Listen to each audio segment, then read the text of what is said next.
2008ರಲ್ಲಿ KSRTC ಸೇರಿದ್ದೆ. Government appointment ಆಗಿತ್ತು. Okay. ಆ ನಂತರ ಎಲ್ಲ ಕೊಟ್ಟಿದ್ದೆ. ಮತ್ತೆ ಈಗ ಕೆಲಸ ಬಿಟ್ನಲ್ಲ. KSRTC ಬಿಟ್ಬಿಟ್ರಿ. ತುಂಬಾ ಜನಕ್ಕೆ ಡೌಟ್ ಇರುತ್ತೆ, ಈ ಬಾಡಿಗೆ ಏನಕ್ಕೆ ವೈಟ್ ಕಲರ್ ಲೈನ್ ಎಳಿತಾರೆ ಅಂತ. ಅದು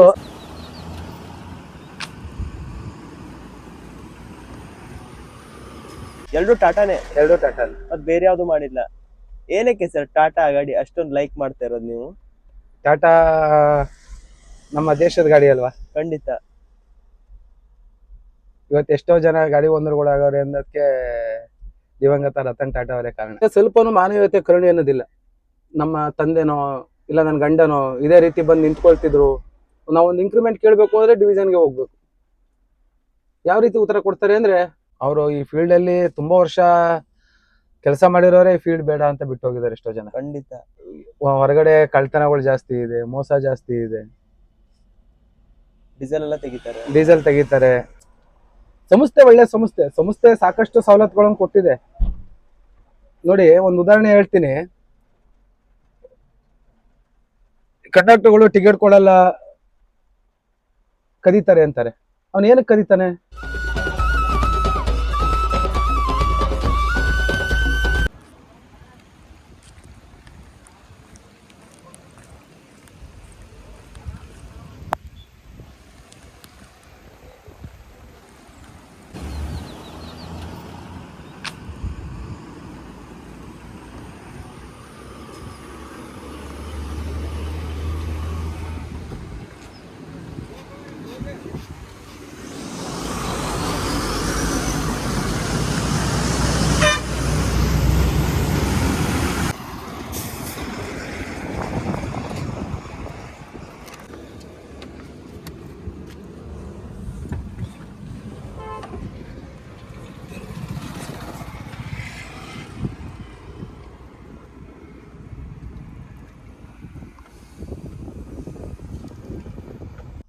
ಸರ್ ನಮಸ್ತೆ.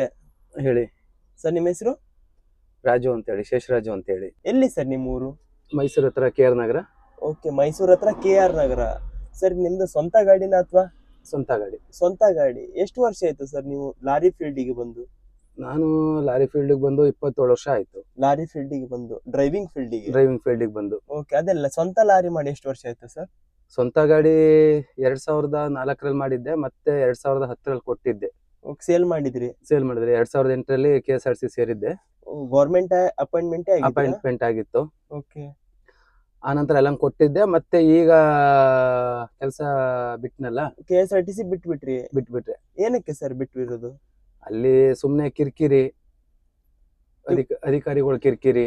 ಓಕೆ. ಪ್ರತಿಯೊಂದು ಕೆಲವೊಂದು ಡಿಪೋದಲ್ಲಿ, ಎಲ್ಲಾ ಡಿಪೋದಲ್ಲೂ ಅಷ್ಟೇ, ಕೆಲವೊಂದು ಡಿಪೋ ಅಂತ ಅಲ್ಲ, ಎಲ್ಲಾ ಡಿಪೋದಲ್ಲೂ ಅಷ್ಟೇ. ಎಂಟೈರ್ KSRTCನೇ ದುಡ್ಡು. ಲಂಚ ಕೇಳ್ತಾರ? ಒಂದು ಟ್ರಾನ್ಸ್ಫರ್ ಮಾಡಬೇಕು ಅಂದ್ರೆ ದುಡ್ಡು, ಡಿಪೋ ಚೇಂಜ್ ಮಾಡ್ಬೇಕು ಅಂದ್ರೆ ದುಡ್ಡು. ಆ ತರನೇ ಇದೆ. ಪ್ರತಿ ಒಂದಕ್ಕೂ ದುಡ್ಡು. ನಿಮ್ಗೆ ಒಂದು ರೂಟ್ ಬೇಕು, ಇಂಥ ರೂಟ್ ಹೋಗ್ಬೇಕು ಅಂದ್ರೆ ದುಡ್ಡು. ಏನೋ ನಿಮಗೆ ಒಂದು ಫಿಕ್ಸ್ ರೂಟ್ ಬೇಕಂದ್ರೆ ದುಡ್ಡು ಕೇಳ್ತಾರೆ. ಒಂದು ರಜಾ ಕೊಡ್ಬೇಕಂದ್ರೆ ದುಡ್ಡು. ಓಕೆ. ಮತ್ತೆ ನಾವು ಡ್ಯೂಟಿ ಬಂದಿರ್ಲಿಲ್ಲ, ಅದನ್ನ ಅರ್ಜೆಂಟ್ ಆಗಿರೋದನ್ನ ಸರಿ ಲೀವ್ ಮಾಡಿಸ್ಕೋಬೇಕು ಅಂದ್ರೆ ದುಡ್ಡು. ಆ ತರನೇ ಇದೆಯಾ? ಮತ್ತೆ ಜನಗಳು ಚಿಕ್ಕ ವಿಚಾರ ಕಂಪ್ಲೇಂಟ್ ಮಾಡಿದ್ರು ಆಕ್ಷನ್ ತಗೊಳ್ತಾರೆ. ಏನಕ್ಕೆ ಅಂತ ಹೇಳಿ ಅದನ್ನ ಯೋಚನೆ ಮಾಡಲ್ಲ. ಅವೆಲ್ಲ ಆಗಿ ಏನೇನೋ ಪ್ರಾಬ್ಲಮ್ ಇಂದ ನನಗೆ ಬೇಜಾರಾಗಿ ಬಿಟ್ಟಿದೆ.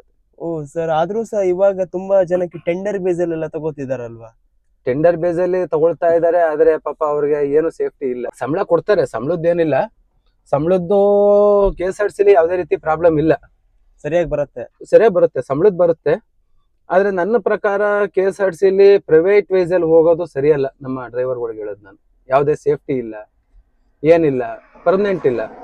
ಪರ್ಮನೆಂಟ್ ಆಗಿ ಅಪಾಯಿಂಟ್ ಆದ್ರೂ ಹೋಗ್ಲಿ, ಆದ್ರೆ ಕಾಂಟ್ರಾಕ್ಟ್ ಬೇಸಿಕಲ್ಲಿ ಹೋಗೋದು ವೇಸ್ಟ್ ನನ್ನ ಅಭಿಪ್ರಾಯದ ಪ್ರಕಾರ. ಸಂಸ್ಥೆ ಒಳ್ಳೇದೇ, ಆದ್ರೆ ಸಂಸ್ಥೆಯಲ್ಲಿರೋ ಅಧಿಕಾರಿ ವರ್ಗದವ್ರು ಸರಿ ಇಲ್ಲ. ಅಲ್ಲಿ ಒಳಗೆ ಡ್ಯೂಟಿ ಮಾಡೋರು. ಹೌದು. ಈಗ ಉದಾಹರಣೆಗೆ ಒಂದು ಡಿವಿಷನ್ ಆಫೀಸ್ ಐತೆ, ಅಲ್ಲಿ ಜೂನಿಯರ್ ಅಸಿಸ್ಟೆಂಟ್ಗಳು ಅಂತೇಳಿ ಕೆಲಸ ಮಾಡ್ತಾ ಇರ್ತಾರೆ.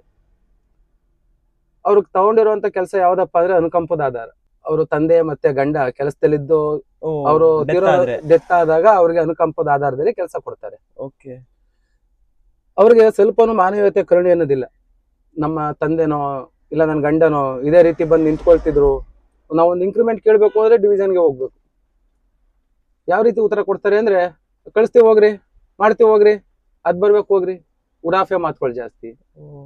ಅವ್ರಿಗೆ ಯಾರಿಗೂ ರೆಸ್ಪೆಕ್ಟ್ ಕೊಡಲ್ಲ. ನಮ್ಮ ತಂದೆನೂ ಇದೇ ತರ ಕೆಲಸ ಮಾಡ್ತಾ ಇದ್ರು, ನನ್ನ ಗಂಡನೂ ಇದೇ ತರ ಕೆಲಸ ಮಾಡ್ತಾ ಇದ್ರು, ಅವ್ರು ಬಂದು ನಿಂತ್ಕೋತಾ ಇದ್ರು. ಲೇಡೀಸ್ ಎಲ್ಲ ಇರ್ತಾರಲ್ಲ, ಲೇಡೀಸ್ ಎಲ್ಲ ಇರ್ತಾರೆ. ಈ ನಿಂತ್ಕೋತಾ ಇದ್ರು ಅನ್ನೋದು ಒಂದು ಸ್ವಲ್ಪ ಕೂಡ ಅವ್ರಿಗೆ ಮಾನವೀಯತೆ ಇಲ್ಲ. ಸಂಸ್ಥೆ ಒಳ್ಳೆ ಸಂಸ್ಥೆ ಸಾಕಷ್ಟು ಸವಲತ್ತುಗಳನ್ನು ಕೊಟ್ಟಿದೆ. ನೋಡಿ, ಒಂದು ಉದಾಹರಣೆ ಹೇಳ್ತೀನಿ. ಕಂಡಕ್ಟರ್ಗಳು ಟಿಕೆಟ್ ಕೊಡಲ್ಲ, ಕದೀತಾರೆ ಅಂತಾರೆ. ಅವನ್ ಏನಕ್ಕೆ ಕದೀತಾನೆ? ಪಾಪ ಅವ್ನು ಊಟ ತಿಂಡಿಗೋ ಯಾತ್ಕೋ ಕದೀತಾನೆ ಅಷ್ಟೇ. ಅವನೇನು ಅರಮನೆ ಪಕ್ಕದಲ್ಲಿ ಜಾಗ ತಗೊಳ್ಳಕೋ ಇಲ್ಲ ವಿಧಾನಸೌಧ ತಗೊಳ್ಳಕೋ ಕದಿಯಲ್ಲ. ಅದೇ ಒಬ್ಬ ಡಿಪೋ ಮ್ಯಾನೇಜರ್ ದುಡ್ಡು ಇಸ್ಕೊಳ್ತಾನೆ, ಅದು ತಪ್ಪಲ್ವಾ?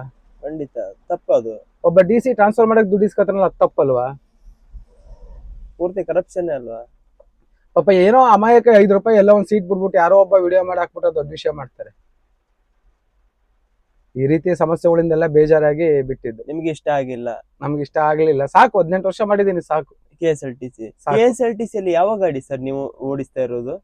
ನಾನು ಓಲ್ವೋ ಓಡಿಸ್ತಾ ಇದ್ದೆ, ರಾಜಹಂಸ ಓಡಿಸ್ತಿದ್ದೆ. ಈ ಕೆಂಪು ಗಾಡಿ ಕೆಂಪು ಗಾಡಿನೂ ಓಡಿಸ್ತಿದ್ದೆ. ಆದ್ಮೇಲೆ ಓಲ್ವೋಗ್ ಶಿಫ್ಟ್ ಆದ್ರಿ? ಓಲ್ವೋಗ್ ಬಂದೆ. ಓಕೆ, ಹೇಗ ಅನಿಸ್ತು ಸರ್ ಓಲ್ವೋ ಓಡಿಸುವಾಗ? ಚೆನ್ನಾಗಿದೆ. ಎಲ್ಲಾ ಗಾಡಿ ಓಡಿಸಿದಿರಾ? ಎಲ್ಲ ಗಾಡಿ ಓಲ್ವೋ ಓಡಿಸಿದೀನಿ, ಸ್ಕ್ಯಾನಿಯಾ ಓಡಿಸಿದೀನಿ, ಬೆನ್ಸ್ ಓಡಿಸಿದೀನಿ, ರಾಜಹಂಸ, ಎಲ್ಲ ಪ್ರತಿಯೊಂದು KSRTC ಎಷ್ಟು ಗಾಡಿ ಇದೆ ಅಷ್ಟು ಗಾಡಿನೂ ಓಡಿಸಿದೀನಿ. ಅಷ್ಟು ಹೊಸ ಇವಾಗ ಬಂದಿದಲ್ಲ ಅಂಬಾರಿನೂ ಓಡಿಸಿ. ಅದು ಓಡಿಸಿದಿರಾ? ಅಂಬಾರಿ ಉತ್ಸವ ಓಡಿಸಿಲ್ಲ, 2.0 ಓಡಿಸಿದೀನಿ. 2.0 ಓಡಿಸಿದಿರಾ? ನಾವಿದ್ದ ಡಿಪೋದಲ್ಲಿ ಅಂಬಾರಿ ಉತ್ಸವ ಇರ್ಲಿಲ್ಲ. ಮೈಸೂರು ಡಿಪೋದಲ್ಲಿ ಇರ್ಲಿಲ್ಲ. ಓಕೆ, ಹಾಗಾಗಿ ಅದೊಂದು ಬಿಟ್ಟು ಇನ್ನೆಲ್ಲ ಗಾಡಿ ಓಡಿಸಿದೀನಿ. ಇನ್ನೆಲ್ಲ ಗಾಡಿ ಓಡಿಸಿದಿರಾ? ಹೇಗೆ ಸರ್ ಓಲ್ವೋ ಇಂದ ಮತ್ತೆ ನಮ್ಮ 6 ವೀಲಿಗೆ ಬಂದ್ಮೇಲೆ ಹೇಗ ಅನಿಸ್ತು ಸರ್? ಲಾರಿಗೆ ಬಂದ್ಮೇಲೆ ಏನೇ ಆದ್ರೂ ಕೆಲಸ ಕಲ್ತಿದ್ದು ಇದ್ರಲ್ಲಿ, ಲಾರಿಲಿ ನಮ್ಗೇನು ಸಮಸ್ಯೆ ಏನಿಲ್ಲ. ಸೆಟ್ ಆಗಿದೆ ಸರ್. ಸ್ವಂತ ಗಾಡಿ ಇದೇ ಫಸ್ಟ್ ನೀವು ಮಾಡಿರೋದು? ಇಲ್ಲ, ಮೊದಲು ಮಾಡಿದ್ದೆ. KSRTC ಬಿಟ್ಟು ಬಂದ್ಮೇಲೆ ಇದೇ ಫಸ್ಟ್? KSRTC ಬಿಟ್ಟು ಬಂದ್ಮೇಲೆ ಮಾಡಿದ್ದು ಫಸ್ಟ್. ಇದೇ ಫಸ್ಟ್ ಗಾಡಿ. ಎಷ್ಟು ಗಾಡಿ ಇದೆ ಸರ್ ಇವಾಗ ನಿಮ್ಮ ಹತ್ರ? ನನ್ನ ಹತ್ರ ಈಗ 2 ಗಾಡಿ ಇದೆ. ಎರಡು ಹೊಸ ಗಾಡಿ? 2 ಹೊಸ ಗಾಡಿಗಳು. ಎರಡು ಸೇಮ್. ಒಂದು ಸ್ಲೀಪರ್ ಕ್ಯಾಬಿನ್, ಓಕೆ, ಇದು ಸಿಂಗಲ್ ಕ್ಯಾಬಿನ್. ಎರಡು ಟಾಟಾನೇ? ಅದು ಬೇರೆ ಯಾವ್ದು ಮಾಡಿಲ್ಲ. ಏನಕ್ಕೆ ಸರ್ ಟಾಟಾ ಗಾಡಿ ಅಷ್ಟೊಂದು ಲೈಕ್ ಮಾಡ್ತಾ ಇರೋದು ನೀವು? ಟಾಟಾ ನಮ್ಮ ದೇಶದ ಗಾಡಿ ಅಲ್ವಾ? ಖಂಡಿತ. ಇವತ್ತು ಎಷ್ಟೋ ಜನ ಗಾಡಿ ಓನರ್ಗಳಾಗವ್ರೆ ಅನ್ನೋದಕ್ಕೆ ದಿವಂಗತ ರತನ್ ಟಾಟಾ ಅವರೇ ಕಾರಣ. ಖಂಡಿತ. ಅವರೊಂದು ಕೊಡುಗೆ ಬಹಳ ಅಪಾರವಾಗೈತೆ. ಹೌದು, ನಮ್ಮ ಇಂಡಿಯಾಗೆ. ಖಂಡಿತ. ಚೆನ್ನಾಗೈತೆ ಸರ್ ಗಾಡಿ ಎಲ್ಲ ಚೆನ್ನಾಗಿದೆ ಸರ್. ಮಾರ್ಕೆಟ್ ಅಲ್ಲಿ ತುಂಬಾ ಗಾಡಿ ಕಾಂಪಿಟೇಷನ್ ಆಗಿದೆ ಅಲ್ವಾ ಈ ಗಾಡಿಗೆ? ಕಾಂಪಿಟೇಷನ್ ಅಂದ್ರೆ ಒಬ್ಬೊಬ್ರು ಅಭಿರುಚಿ ಒಂದೊಂದರ ಇರ್ತಾರೆ. ಉದಾಹರಣೆಗೆ ಒಬ್ರಿಗೆ ನಾನ್ ವೆಜ್ ಇಷ್ಟ, ಒಬ್ರಿಗೆ ನಾನ್ ವೆಜ್ ಅಲ್ಲಿ ಚಿಕನ್ ಇಷ್ಟ. ಖಂಡಿತ. ಚಿಕನ್ ಅಲ್ಲೇ ಒಬ್ರಿಗೆ ಬೇರೆ ವೆರೈಟಿ ಇಷ್ಟ. ಆ ರೀತಿ ಅವ್ರವ್ರ ಆಸೆ ಯಾವ್ದಾವ್ದು ಇರುತ್ತೆ, ಅವ್ರವ್ರಿಗೆ ಯಾವ್ದಾವ್ದು ಇದು ಬರುತ್ತೆ, ಅದ್ರ ತಕ್ಕಂತೆ ಮಾಡ್ಕೊಂತಾರೆ. ಎಲ್ಲ ಒಂದೇ. ಮತ್ತೆ ತುಂಬಾ ಜನ ಈ ಕ್ಯಾಂಟ್ರಿ ಫೀಲ್ಡ್ ಅಲ್ಲಿ ಐಶರ್ ಲೈಕ್ ಮಾಡ್ತಾರೆ. ಹೌದು, ಐಶರ್ ಲೈಕ್ ಮಾಡ್ತಾರೆ. ಇನ್ ಕೆಲವೊಬ್ರು ಲೈಲ್ಯಾಂಡ್ ಲೈಕ್ ಮಾಡ್ತಾರೆ ಅಲ್ವಾ? ಅದು ಅವ್ರವ್ರ ಆಸಕ್ತಿ. ಏನಾಗಿದೆ ಅಂದ್ರೆ ಅವ್ರ ಹತ್ರ ಬಜೆಟ್ ಎಷ್ಟಿದೆ, ಕೆಪಾಸಿಟಿ ಅವ್ರ ಕೆಪಾಸಿಟಿ ಎಷ್ಟಿದೆ. ಈ ಗಾಡಿ ರೈಟ್ ಬಂದು ಐಚರ್ ಲೈಲ್ಯಾಂಡ್ ಗಿಂತ ಕಡಿಮೆ, ಟಾಟಾ. ಮತ್ತೆ ಮೇಂಟೆನೆನ್ಸ್ ಕೂಡ ಕಡಿಮೆ. ಆದ್ರೆ ಇದ್ರಲ್ಲಿ ಏನಪ್ಪ ಒಂದೇ ಒಂದು ಫಾಲ್ಟ್ ಅಂದ್ರೆ ಹ್ಯಾಬ್ಲು ಒಂದ್ ಜಾಸ್ತಿ ತಗೊಳುತ್ತೆ, ಅಷ್ಟು ಬಿಟ್ರೆ ಈ ಗಾಡಿ ಮತ್ತೆ ಇನ್ನೇನಿಲ್ಲ, ಎಲ್ಲ ಚೆನ್ನಾಗಿದೆ. ಎಷ್ಟು ಪಾಯಿಂಟ್ ಸರ್ ಜಾಸ್ತಿ ಹೋಗುತ್ತೆ? ಐಚರ್ ಬಂದು 3500 ಕಿಲೋಮೀಟರ್ ಓಡುತ್ತೆ ಒಂದು ಕ್ಯಾನ್ಗೆ, ಒಂದು 20 ಲೀಟರ್ಗೆ.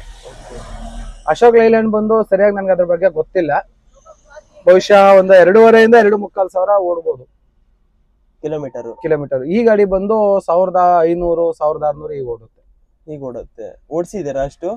ಅಷ್ಟೇ ಓಡೋದು ಒಂದು 20 ಲೀಟರ್ ಕೆಪಾಸಿಟಿ ಇದೆ ಅಲ್ವಾ? AdBlue tank. ಹೌದು, 20 ಲೀಟರ್ ಕೆಪಾಸಿಟಿಗೆ 1500 ಕಿಲೋಮೀಟರ್ ಓಡುತ್ತೆ. ಘಾಟ್ ಸೆಕ್ಷನ್ ಅಲ್ಲಿ ಓಡಿಸಿದ್ರೆ 1200 ಕಿಲೋಮೀಟರ್ ಬರುತ್ತೆ. ಅದೊಂದೇ ಇದರಲ್ಲಿ ನೆಗೆಟಿವ್ ಪಾಯಿಂಟ್.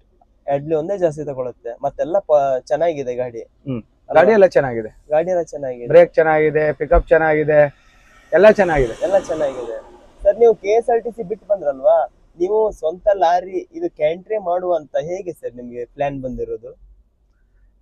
ಹೇಗೆ ಅಂದ್ರೆ ನಂದು ಮೊದ್ಲಿಂದ ಗಾಡಿಗಳಿತ್ತು, ಮತ್ತೆ ನಾನು ಎಲ್ಲಾರ್ಗೂ ಗೊತ್ತಿರೋದ್ರಿಂದ ನಾವು ಬೇರೆಯವ್ರ ಹತ್ರ ಹೋಗಿ ಕೆಲಸ ಮಾಡೋದ್ಕಿಂತ ನಮ್ದೇ ಸ್ವಂತ ಹಾಕೊಂಡ್ರೆ ಯಾರ ಹತ್ರನೂ ಕೆಲಸ ಕೇಳಂಗಿಲ್ವಲ್ಲ. ಖಂಡಿತ.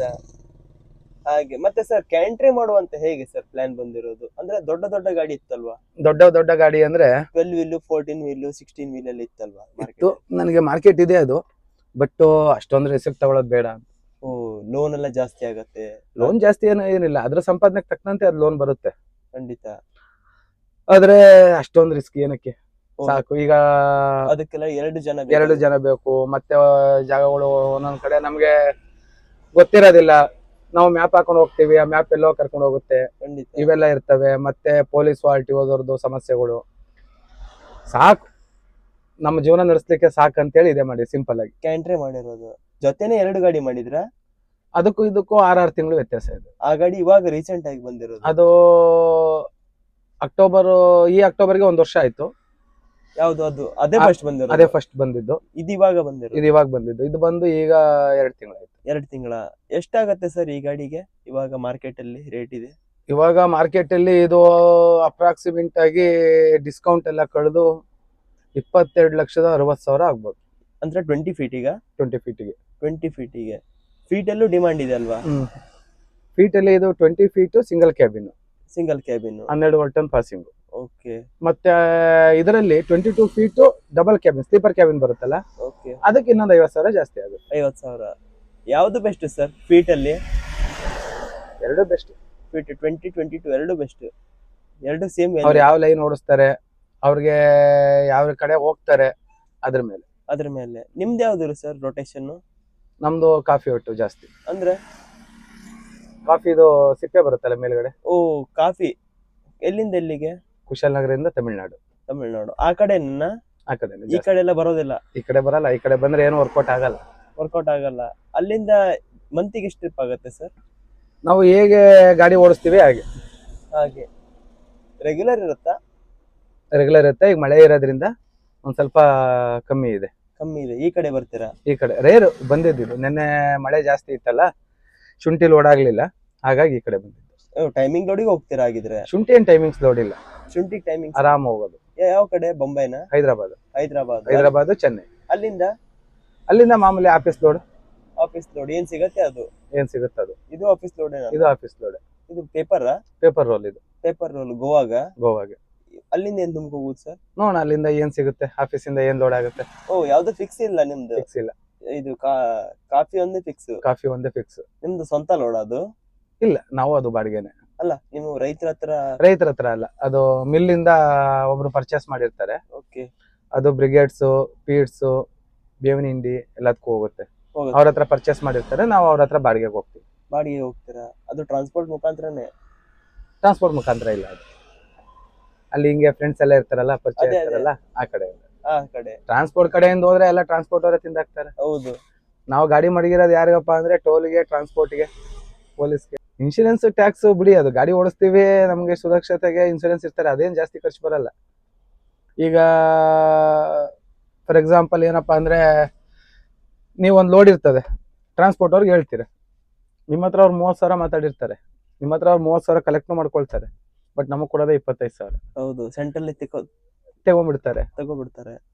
ಮತ್ತೆ ಅದ್ರಲ್ಲಿ ಮತ್ತೆ 25,000 ಕಮಿಷನ್ ಬೇರೆ 5%, 1,250 ರೂಪಾಯಿ ಅದನ್ನು ಕಟ್ ಮಾಡ್ತಾರೆ, ಆಫೀಸ್ ಕಮಿಷನ್ ಅಂತ ಹೇಳಿ. ನಮ್ ಕೈ ಬರೋಷ್ಟೊಳಗೆ ಎಷ್ಟು 23,500 ಬರುತ್ತೆ. ನೀವು ಮಾತ್ರ 30 ಕೊಟ್ಟಿರ್ತೀರಿ. ಗೊತ್ತಿರುತ್ತೆ, ಏನು ಮಾಡಕ್ ಆಗಲ್ಲ, ಕಣ್ಮುಂದೆ ಕಾಣ್ತಾ ಇರುತ್ತೆ. ನಮ್ಗೆ ಅದು ಕೊಡಿ ಅಂದ್ರೆ ಲೋಡ್ ಇಲ್ಲ ಅಂತಾರಲ್ಲ, ಮತ್ ನಾವು ಇದಕ್ಕೆ ಕಂತ್ ಕಟ್ಬೇಕು. ಮತ್ತೆ ತುಂಬಾ ಗಾಡಿ ನಾನು ಹೋಗ್ತೀನಿ ಅಂತಾರಲ್ವಾ, ಅಷ್ಟು ಬಾಡಿಗೆಗೆ ಕಮ್ಮಿ ಬಾಡಿಗೆ ಕೊಟ್ರು ಅವರು ಇಲ್ಲಿ ನಿಂತ್ರೆ ಮತ್ತೆ ಖರ್ಚಾಗುತ್ತೆ. ಅವ್ರ ಕಮಿಟ್ಮೆಂಟ್ಗಳು ಏನೇನ್ ಇರ್ತಾವೋ, ಇಲ್ಲ ಊರಿಗೆ ಹೋಗಿ ಮತ್ತೆ ಅವ್ರಿಗೆ ಏನೋ ಬೇರೆ ಲೋಡ್ ಇರ್ತದೋ, ಇಲ್ಲ ಮತ್ತೆ ಏನಾರ ಬೇರೆ ಕಮಿಟ್ಮೆಂಟ್ ಇರ್ತಾವೋ, ಏನು ಅವ್ರ ಅವಶ್ಯಕತೆಗೆ ತಕ್ಕಂತೆ ಅವ್ರಿಗೆ ಹೆಂಗ ಅಡ್ಜಸ್ಟ್ ಆಗುತ್ತೆ, ಅವ್ರಿಗೆ ಯಾವ ರೀತಿ ವರ್ತ್ ಆಗುತ್ತೆ ಅಂತ ಅವ್ರಿಗೆ ತಿಳಿಯುತ್ತೆ, ಅದ್ರ ಮೇಲೆ ಹೊರಟೋಗ್ಬಿಡ್ತಾರೆ. ಓಕೆ ಸರ್, ಫೈನಲಿ ಈ ಫೀಲ್ಡಿಗೆ ಹೊಸದಾಗಿ ಬರುವಂತವ್ರಿಗೆ ಏನಂತ ಹೇಳ್ತೀರಾ? ಫೀಲ್ಡು ಕಷ್ಟ ಇದೆ. ಲಾರಿ ಫೀಲ್ಡ್ ಕಷ್ಟ ಇದೆ. ಯಾವ ತರದ್ರಲ್ಲಿ ಸರ್? ಅಂದ್ರೆ ನೀವು ಸ್ವಂತ ಲಾರಿ ಮಾಡಿದ್ರಲ್ವಾ, ಏನೆಲ್ಲ ಕಷ್ಟ ನಿಮ್ಗೆ ಎದುರಾಯ್ತು ಇಲ್ಲಿ ತನಕ? ಏನೆಲ್ಲ ಕಷ್ಟಗಳು ಅಂದ್ರೆ, ಒಂದೊಂದ್ ಕಡೆ ಸರಿಯಾಗಿ ಬಾಡಿಗೆ ದುಡ್ಡು ಕೊಡಲ್ಲ. ಲೋಡ್ ತುಂಬ ಅನ್ಲೋಡ್ ಆದ್ಮೇಲೆ ಬಾಡಿಗೆ ದುಡ್ಡು ಬರಲ್ವಾ? ಬರಲ್ಲ. ಮತ್ತೆ ಬಾಡಿಗೆ ರೇಟ್ಗಳೆಲ್ಲ ಕಡಿಮೆ, ಮೊದ್ಲಿನ ತರ ಇಲ್ಲ. ಡೀಸೆಲ್ ರೈಟು ಮತ್ತೆ ಇನ್ಕ್ಲೂಡಿಂಗ್ ಗಾಡಿ ಸ್ಪೇರ್ ಪಾರ್ಟ್ಸ್ ಖರ್ಚು ಜಾಸ್ತಿ ಇದೆ. ತಿಳಿದು ಅನುಭವ ಇದ್ದು ಬಂದು ಮಾಡ್ತೀನಿ ಅಂದ್ರೆ ಸಮಸ್ಯೆ ಇಲ್ಲ. ಸ್ವಂತ ಏನೋ ಗೊತ್ತಿಲ್ದೇನೆ ಹೊಸದಾಗಿ ಬರೋರ್ಗೆ ಕಷ್ಟ ಇದೆ, ಭಾರಿ ಕಷ್ಟ ಇದೆ. ತುಂಬಾ ತುಂಬಾ ಕಷ್ಟ ಇದೆ. ತುಂಬಾ ಕಷ್ಟ ಇದೆ. ಅವ್ರಿಗೆ ರೋಡ್ ಗೊತ್ತಿರಲ್ಲ, ಜಾಗ ಗೊತ್ತಿರಲ್ಲ, ಮತ್ತೆ ಯಾವ ರೀತಿ ಏನು ಇದ್ ಮಾಡ್ಬೇಕು ಅನ್ನೋದು ಗೊತ್ತಿರಲ್ಲ. ಸಮಸ್ಯೆಗಳು ಎದುರಾಗ್ತವೆ. ಹೌದು, ಗಾಡಿ ಹೇಗೆ ರೊಟೇಷನ್ ಮಾಡೋದು ಅಂತ ಗೊತ್ತಿಲ್ಲ. ತುಂಬಾ ಸಮಸ್ಯೆಗಳು ಎದುರಾಗ್ತವೆ. ಎದುರಾಗತ್ತೆ. ಅವರು ಈ ಫೀಲ್ಡ್ ಅಲ್ಲಿ ತುಂಬಾ ವರ್ಷ ಕೆಲಸ ಮಾಡಿರೋರೆ ಈ ಫೀಲ್ಡ್ ಬೇಡ ಅಂತ ಬಿಟ್ಟು ಹೋಗಿದ್ದಾರೆ ಎಷ್ಟೋ ಜನ. ಖಂಡಿತ. ಎಷ್ಟು ಜನ ನಡೆಸ್ಲಿಕ್ಕೆ ಆಗಿಲ್ಲ. ಹೊರಗಡೆ ಕಳ್ತನಗಳು ಜಾಸ್ತಿ ಇದೆ, ಮೋಸ ಜಾಸ್ತಿ ಇದೆ, ಡೀಸೆಲ್ ಎಲ್ಲ ತೆಗಿತಾರೆ. ಅಲ್ವಾ? ತುಂಬಾ ಕಷ್ಟ ಇದೆ. ತುಂಬಾ ನಾವ್ ಎಷ್ಟೇ ಎಚ್ಚರಿಕೆ ಆಗಿದ್ರು ತುಂಬಾ ಕಷ್ಟ ಇದೆ. ನಾವ್ ಎಷ್ಟೇ ಸರಿಯಾಗಿ ಹೋಗ್ತಾ ಇದ್ರು ಬರುವಂತ ಜನಗಳ ಹತ್ರ, ಪೊಲೀಸ್ನವ್ರ ಹತ್ರ ಬೈಸ್ಕೊಳ್ಳೇಬೇಕು. ಬಟ್ ಲಾರಿ ಡ್ರೈವರ್ಸ್ ಅಂದ್ರೆ ಯಾರು ರೆಸ್ಪೆಕ್ಟ್ ಕೊಡಲ್ಲ. 90% ರೆಸ್ಪೆಕ್ಟ್ ಇಲ್ಲ. ಲಾರಿ ಡ್ರೈವರಾ ಅಂತಾರೆ. ಒಬ್ಬ ಫ್ಯಾಕ್ಟ್ರಿಗಳಲ್ಲಿ ಹೋದಂತ ಸಂದರ್ಭದಲ್ಲಿ ಒಬ್ಬ ಸೆಕ್ಯೂರಿಟಿ ಕೂಡ ಬಹಳ ಒಮ್ಮೊಮ್ಮೆ ಚೀಪ್ ಆಗಿ ನೋಡ್ತಾರೆ, ಕೆಳಮಟ್ಟದಲ್ಲಿ ಮಾತಾಡ್ತಾರೆ. ಇವೆಲ್ಲ ಎದುರಿಸಿ ಪರವಾಗಿಲ್ಲಪ್ಪ ನಾನು ಮಾಡ್ತೀನಿ ಅನ್ನೋ ಧೈರ್ಯ ಇದ್ದವ್ರು ಬರ್ಬೋದು ಲಾರಿ ಫೀಲ್ಡ್ಗೆ. ಬಂದ್ಬಿಟ್ಟು ಹಿಂಗೆ ರೀತಿ ಮಾಡ್ಕೊಂಡ್ಬಿಟ್ನಲ್ಲ ಅಂತ ಯೋಚನೆ ಮಾಡೋದು ಭಯ ಪಡೋರ್ಗೆ ಅಲ್ಲ, ಸೆಟ್ ಆಗಲ್ಲ. ಬಂದ್ರೆ ಸರ್ ದುಡಿಮೆ ಮಾಡ್ಕೋಬಹುದಾ? ದುಡಿಮೆ ಮಾಡ್ಬೋದು ಕ್ಯಾಂಟ್ರಲ್ಲಿ ಖಂಡಿತ ಮಾಡ್ಬೋದು. ಸರ್ ಇದಕ್ಕೆ ಖರ್ಚಂತ ಬಂದ್ರೆ ಏನ್ ಬರುತ್ತೆ ಈ ಗಾಡಿಗೆ? ಖರ್ಚು ಎಲ್ಲ ಬರುತ್ತೆ ಸರ್. ವರ್ಷಕ್ಕೆ ಎಲ್ಲ ಬರುತ್ತೆ. ನಾವು ಹೇಗೆ ಗಾಡಿ ಮೇಂಟೆನೆನ್ಸ್ ನಾವು ಯಾವ ರೀತಿ ನೆಗ್ಲೆಕ್ಟ್ ಮಾಡ್ತೀವಿ ಆ ರೀತಿ ಎಲ್ಲ ಬರುತ್ತೆ. ಅಂದ್ರೆ ಟೈರ್ ಎಷ್ಟು ವರ್ಷಕ್ಕೆ ಹೋಗುತ್ತೆ ಸರ್? ಟೈರು ಅದು ವರ್ಷದ ಲೆಕ್ಕ ಬರಲ್ಲ, ಕಿಲೋಮೀಟರ್ ಅಂತ ಅಲ್ಲ. ಏನಾಗುತ್ತಂದ್ರೆ ನಾವು ಒಂದು ಕಲ್ಲತ್ಸಿದ್ರೆ, ಈಗ ಹಾಕ್ಬಿಟ್ಟು ಕಲ್ಲತ್ಸಿದ್ರೆ ಹೋಗ್ಬೋದು. ಹೌದು, ಹೊಡೆದು ಹೋಗ್ಬೋದು. ನಾವ್ ಎಷ್ಟು ಕೇರ್ ತಗೊಂಡು, ಎಷ್ಟು ಕೇರ್ಫುಲ್ ಆಗಿ ನಾವು ಡ್ರೈವ್ ಮಾಡ್ತೀವಿ, ಎಷ್ಟು ಕೇರ್ಫುಲ್ ಆಗಿ ಗಾಡಿ ನೋಡ್ಕೋತೀವಿ, ಅಷ್ಟು ಲೈಫ್ ಬರುತ್ತೆ. ಫಾರ್ ಎಕ್ಸಾಂಪಲ್ ಮಿರರೇ ಆಗಿರ್ಬೋದು. ಒಂದ್ ಕಡ್ಡಿ ಕಾಣ್ತಾ ಇರುತ್ತೆ, ಅದ್ ನೋಡ್ದೇನೆ ನಾನು ಹೋಗಿ ಮಾಡಿದ್ರೆ ಇದು ಹೊಡೆದೋಗುತ್ತೆ. ಇದಕ್ಕೊಂದು 250 ಕಾಸ್ಟ್ ಬರುತ್ತೆ. ಖಂಡಿತ. ತಿಂಗಳಲ್ಲಿ 10 ಮಿರರ್ ಹೋದ್ರೆ 2,500 ಆಯ್ತು.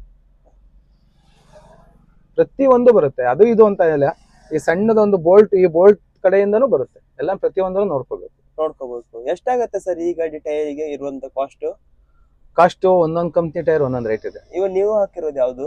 ಇದು ಕಂಪ್ನಿ ಬಂದಿರೋ ಟೈರ್. ನೀವು ಯಾವ್ದು ಹಾಕಿಲ್ಲ? ಎಷ್ಟು ಬರಬಹುದು ಅಂತ ಹೇಳಿದ್ದಾರೆ ಸರ್? 25,000 ಚಿಲ್ಲರೆ ಇದೆ ಒಂದು ಟೈರ್. ಅಲ್ಲ, ಎಷ್ಟು ಬರ್ಬೋದು ಅಂತ ಕಿಲೋಮೀಟರ್ ನಾವು ಹಾಕೋ ಲೋಡು, ಹೋಗೋ ಜಾಗ, ಅದ್ರ ಮೇಲೆ ಡಿಪೆಂಡ್. ಮತ್ತೆ ರೋಡ್ ಘಾಟ್ ಸೆಕ್ಷನ್ ಆದ್ರೆ ಜಾಸ್ತಿ ಹೋಗುತ್ತೆ. ಜಾಸ್ತಿ ಭಾರ ಹಾಕಿದ್ರೆ ಜಾಸ್ತಿ ಟೈರ್ ತಿನ್ನುತ್ತೆ. ಜಾಸ್ತಿ ಭಾರ ಹಾಕಿ ಘಾಟ್ ಸೆಕ್ಷನ್ ಅಲ್ಲಿ ಹೋದ್ರೆ ಜಾಸ್ತಿ ಇದಾಗುತ್ತೆ. ಕಲ್ ರೋಡಲ್ಲಿ ಓಡಿಸಿದ್ರೆ ಜಾಸ್ತಿ ಇದಾಗುತ್ತೆ. ನಾವ್ ಯಾವ ರೀತಿ ಯಾವ ರೋಡಲ್ಲಿ ಯಾವ ಲೋಡ್ ಓಡಿಸ್ತೀವಿ ಅದ್ರ ಮೇಲೆ ಡಿಪೆಂಡ್. ಮೇಂಟೈನ್ ಮಾಡಿ ಓಡಿಸೋದು ಸರ್. ಮತ್ತೆ ತುಂಬಾ ಜನಕ್ಕೆ ಡೌಟ್ ಇರುತ್ತೆ, ಈ ಬಾಡಿಗೆ ಏನಕ್ಕೆ ವೈಟ್ ಕಲರ್ ಲೈನ್ ಎಳಿತಾರೆ ಅಂತ. ಅದು ನ್ಯಾಷನಲ್ ಪರ್ಮಿಟ್ ಇದ್ರೆ ಅದು ಖಂಡಿತ ಮಾಡಿಸ್ಬೇಕು. RTO ನಾವು ಗಾಡಿ ತಗೊಂಡಂತ ಟೈಮಲ್ಲಿ ನಮಗೆ ಇದನ್ನ ಕೊಡ್ತಾರೆ, 2 ನಿಮಿಷ ನ್ಯಾಷನಲ್ ಪರ್ಮಿಟ್ ಅಂತ ಹೇಳಿ ಮಾಡಿಸ್ತೀವಿ. ಓಕೆ. ಆ ಸಂದರ್ಭದಲ್ಲಿ ಆಲ್ ಇಂಡಿಯಾ ಪರ್ಮಿಟ್ ಗೆ ಅದು ಮಾಡಿಸ್ಲೇಬೇಕು. ಆಲ್ ಇಂಡಿಯಾ ಪರ್ಮಿಟ್ ಗೆ ಮಾಡ್ತಾರೆ. ಓಕೆ. ವೈಟ್ ಗಾಡಿ ಇದ್ದಂತ ಟೈಮಲ್ಲಿ ಅದಕ್ಕೆ ಬ್ಲೂ ಪಟ್ಟಿ ಹಾಕ್ತಾರೆ. ಅದೇ ಬ್ರೌನ್ ಗಾಡಿ ಇದ್ರೆ ವೈಟ್ ಪಟ್ಟಿ ಹಾಕ್ತಾರೆ. ಓ, ಹಂಗೆ. ಬ್ರೌನ್ ಮತ್ತೆ ಆರೆಂಜ್ ಕಲರ್ ಬರುತ್ತಲ್ಲ, ಐಚರ್ಕ್ ಬರುತ್ತಲ್ಲ, ಅದಕ್ಕೆಲ್ಲ ವೈಟ್ ಪಟ್ಟಿ ಹಾಕ್ತಾರೆ. ವೈಟ್ ಕಲರ್ ಗಾಡಿ ಇದೆಯಲ್ಲ ನೋಡಿ, ಅದಕ್ಕೆ ಬ್ಲೂ ಪಟ್ಟಿ ಹಾಕ್ತಾರೆ. ಸರ್ ಅದು ಏನಾದ್ರು RTO ಅವ್ರು ಹೇಳ್ತಾರ ಇಷ್ಟೇ ಹೈಟ್, ಇಷ್ಟೇ ದಪ್ಪ ಬೇಕು ಅಂತ? ಇಲ್ಲ, ಅದು ಕಂಪ್ನಿ ಅವ್ರಿಗೆ ನಾವು ರಿಜಿಸ್ಟ್ರೇಷನ್ ಮಾಡಿಸ್ಬೇಕಾದ್ರೆ ಅವ್ರಿಗೊಂದು ಮೆಜರ್ಮೆಂಟ್ ಗೊತ್ತಿರುತ್ತೆ. ಅವ್ರು ಅದ್ರ ಪ್ರಕಾರ ಅವರೇ ಮಾಡ್ತಾರೆ. ಅದಕ್ಕೇನ್ ಸೈಜ್ ಏನಿಲ್ಲ, ಇಷ್ಟೇ ಹೈಟ್, ಇಷ್ಟು ದಪ್ಪ, ಅವರೇ ಮಾಡ್ತಾರೆ. ಶೋರೂಮ್ ಆದ್ರೆ ಕಂಪಲ್ಸರಿ ಮಾಡಿಸ್ಲೇಬೇಕು. ಅವರು ನಾವು ರಿಜಿಸ್ಟ್ರೇಷನ್ ಎಲ್ಲ ಶೋರೂಮ್ ಕಡೆಯಿಂದಲೇ ಆಗೋದ್ರಿಂದ ಅವರೇ ಎಲ್ಲ ಮಾಡಿಸ್ಕೊಡ್ತಾರೆ. ಡೆಲಿವರಿ ಟೈಮಲ್ಲಿ ಪೇಂಟಿಂಗ್ ಎಲ್ಲ ಮಾಡಿಸಿ, ಮೊದಲು ಗಾಡಿ ಕೊಟ್ಮೇಲೆ ರಿಜಿಸ್ಟ್ರೇಷನ್ ಮಾಡ್ತಿದ್ರು. ಈಗ ವಿತ್ ರಿಜಿಸ್ಟ್ರೇಷನ್ ಮಾಡಿಸಿ ಗಾಡಿ ಡೆಲಿವರಿ ಕೊಡೋದು. ನಂಬರ್ ಸಮೇತನೇ ಆಚೆ ಕೊಡೋದು. ಯಾವ್ದು ನಾವು ಎಲ್ಲಿಗೆ ರಿಜಿಸ್ಟ್ರೇಷನ್ ಮಾಡಿಸ್ಬೇಕು ಅಂತ, ಯಾವ RTO ನಾವೇ ಮೊದಲೇ ಎಲ್ಲ ಡಾಕ್ಯುಮೆಂಟ್ಸ್ ಎಲ್ಲ ಕೊಟ್ಟಿರ್ತೀವಲ್ಲ, ಅದ್ರ ಮೇಲೆ ಅವರು ಎಲ್ಲ ರೆಡಿ ಮಾಡಿಸಿ ಎಲ್ಲ ಡೆಲಿವರಿ ಕೊಡ್ತಾರೆ. ಅವತ್ತು ಮಾತ್ರ ನಂಬರ್ ಪ್ಲೇಟ್ ಬಂದಿರ್ತದೆ, ಒಮ್ಮೊಮ್ಮೆ ಬಂದಿರಲ್ಲ. ನಾವೇ ಗಾಡಿ ಡೆಲಿವರಿ ಇಂಥ ಡೇಟು ಇಂಥ ದಿನ ತಗೋಬೇಕು, ನಮ್ಗೆ ಒಳ್ಳೇದಾಗುತ್ತೆ ಅನ್ನೋ ಒಂದು ನಂಬಿಕೆ ಇದೆಯಲ್ಲ ನಮ್ಮ ಹಿಂದೂ ಸಂಪ್ರದಾಯದಲ್ಲಿ. ಆ ರೀತಿ ತಗೋಬೇಕಾದ್ರೆ ಒಮ್ಮೊಮ್ಮೆ ಲೇಟ್ ಆದ್ರೆ ಬಂದಿರುತ್ತೆ, ಇಲ್ಲಾಂದ್ರೆ ಒಮ್ಮೊಮ್ಮೆ ಗಾಡಿ ಡೆಲಿವರಿ ಕೊಡೋ ದಿವಸ ನಂಬರ್ ಬಂದಿರುತ್ತೆ, ನಂಬರ್ ಪ್ಲೇಟ್ ಬಂದಿರಲ್ಲ. ಕೈಯಲ್ಲಿ ಕೊಡ್ತಾರೆ ಅಷ್ಟೇ. ಮತ್ತೊಂದ್ ದಿವಸ ಹೋಗಿ ಶೋರೂಮ್ ಅಲ್ಲಿ ಅಷ್ಟೇ ಸ್ಲಿಪ್ Okay. ಎಲ್ಲ ಕೊಟ್ಟು ಎಲ್ಲ ಇದ್ ಮಾಡ್ತಾರೆ. ಅಷ್ಟೇ ಅಲ್ಲ. Okay sir, thank you so much sir, ಒಳ್ಳೆ ಮಾಹಿತಿ ನೀಡಿದಕ್ಕೆ. Thank you.